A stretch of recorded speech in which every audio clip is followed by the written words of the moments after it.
Hey y'all, it's Dr. Shamanda. Welcome back to my channel where we talk about all things mental health, personal finances, and overall strategies to live your best life. All right guys, welcome back to my channel. If you're new here, I am a single mom of two teenagers, ages 17 and 18, and a former high school dropout turned doctor, PhD. In my profession, I am a licensed therapist and mental health and addictions and all that good stuff. We're not gonna get into all that today. But anyway, on this journey, we are talking about our journey towards financial freedom, time freedom, and building generational wealth. But every now and then, I will share my thoughts on a trending topic related to finances. And I've been promising you guys to share my thoughts on this concept and even maybe educate some of you guys on what this means, because I just heard of it myself not too long ago and I was so intrigued. I was laying on the couch writing, I think on a Saturday or Sunday, and I was watching YouTube videos or compilation videos, and I saw this economist share their opinion on what was going on in the world right now in the economy. And they talked about this idea of the K-shaped economy. And so I was like, that is very intriguing and very interesting, and I have to share this with my audience. So some of you guys may be familiar with it, maybe not, but some, this may be new. So I want to share this with you guys. So the K-shaped economy will definitely explain what's going on in the economy. So for so many of us, it basically means that we're living in two different realities at the same time.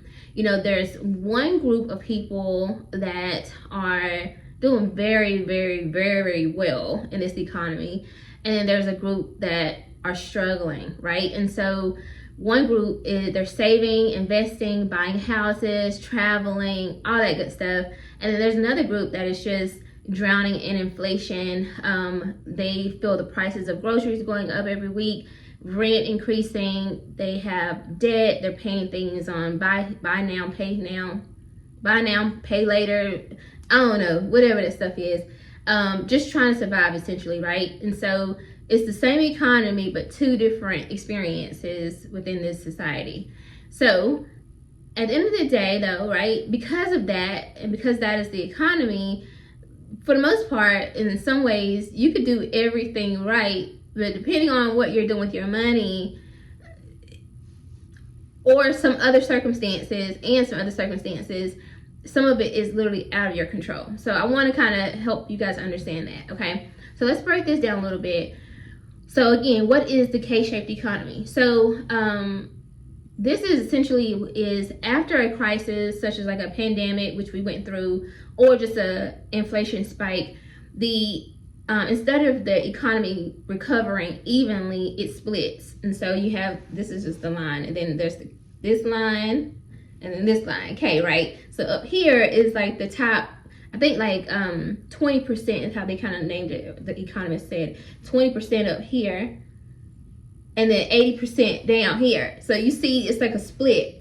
And so this upper arm is, you know, your high income earners, investors, homeowners, things like that, right? People who have the income to be able to invest and basically make their money work for them, right? And then also the lower arm, and these are people that are low income earners, like renters, right? For example, people with debt and people who have maybe unstable jobs.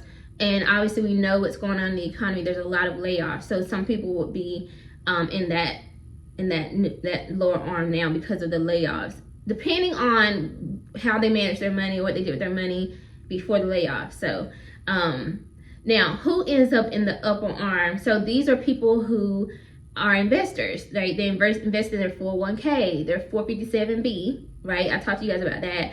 Their Roths, or they just use their regular brokerage accounts.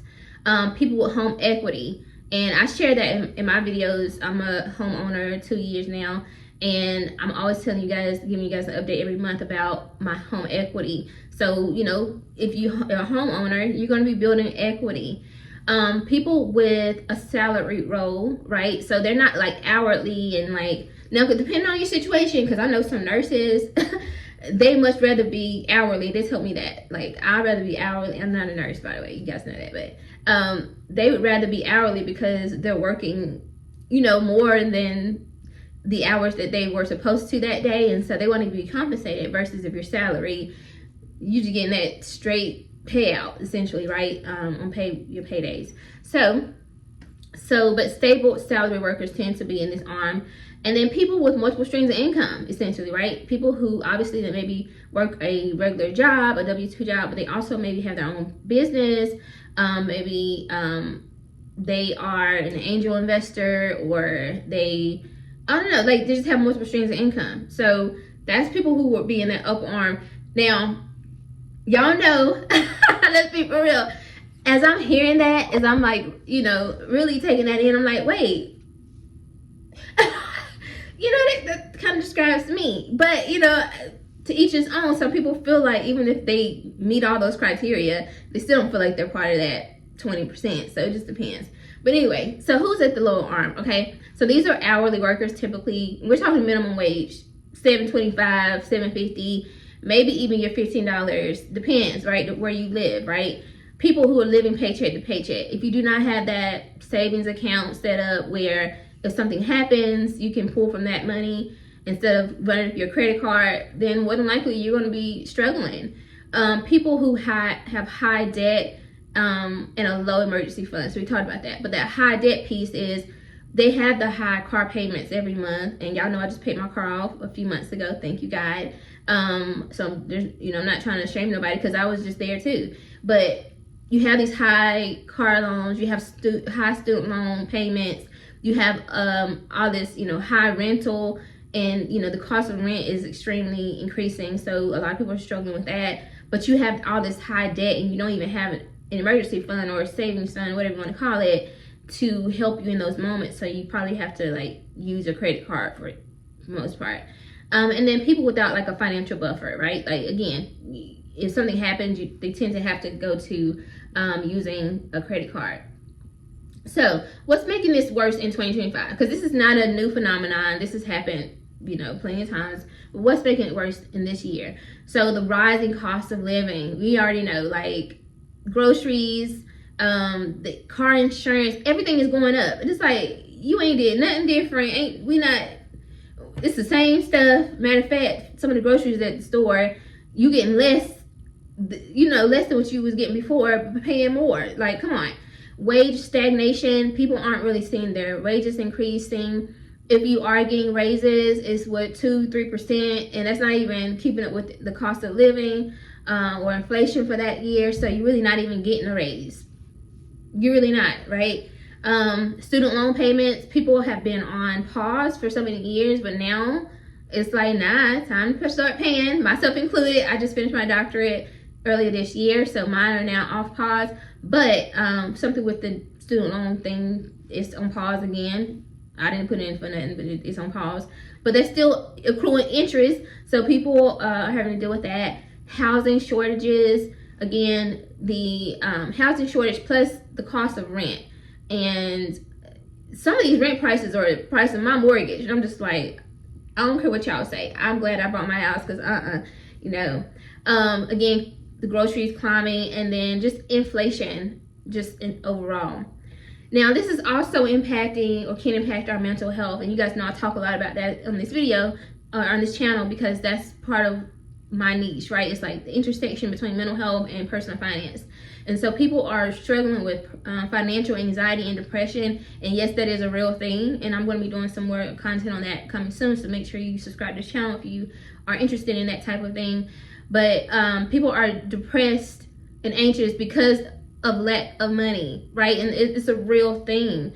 Shame and guilt. People have gone to college, put so many years into their careers, and then you look up and you're like, wait, I don't have nothing to show for it.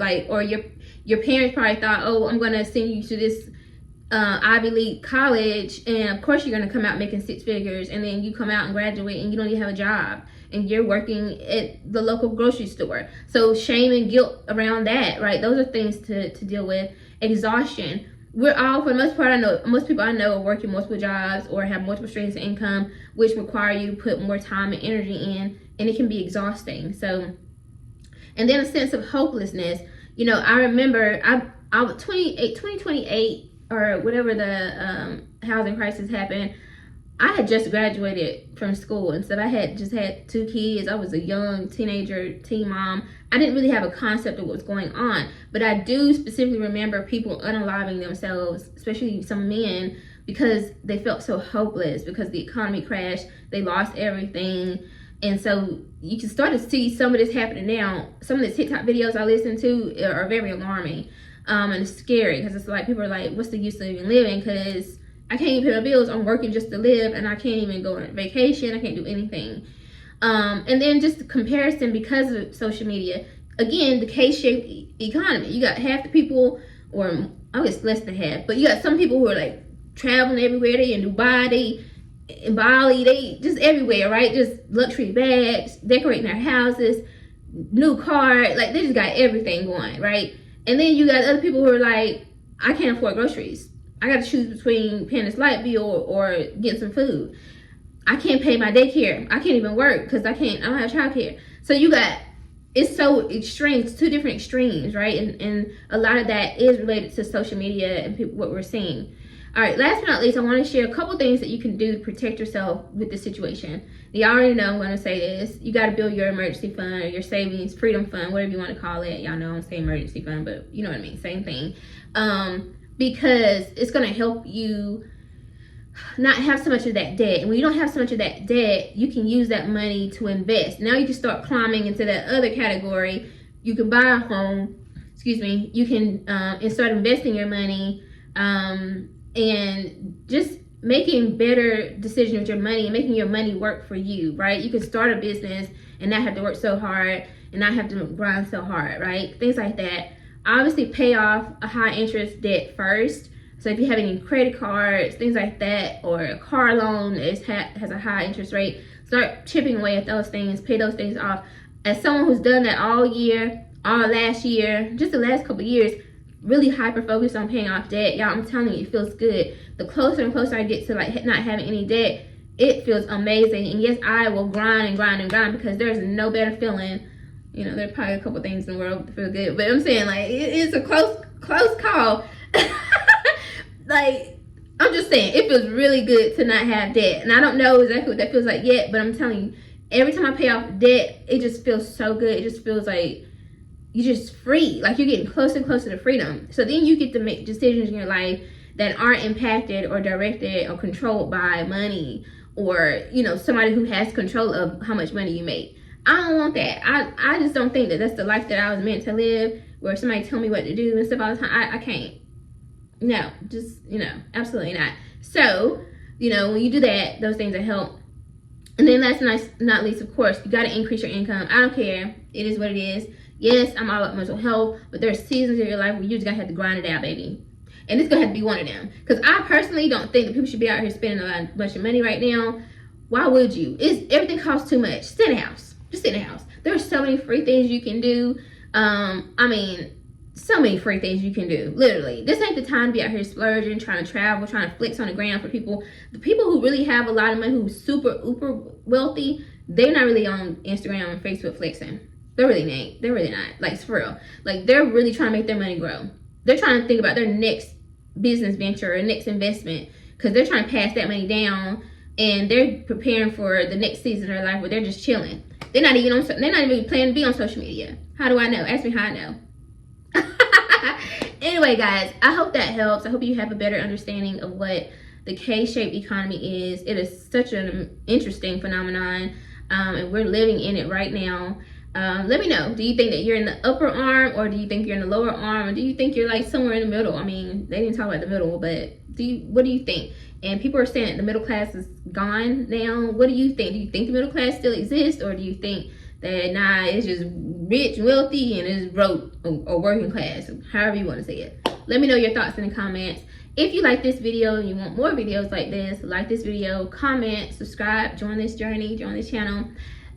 Share this video with someone else, and I will see you guys in the next one. All right, if you want to be all in my business, make sure you check out tomorrow's video where I'll break down my paycheck budget for this pay period. All right, see you guys next time. All right, bye.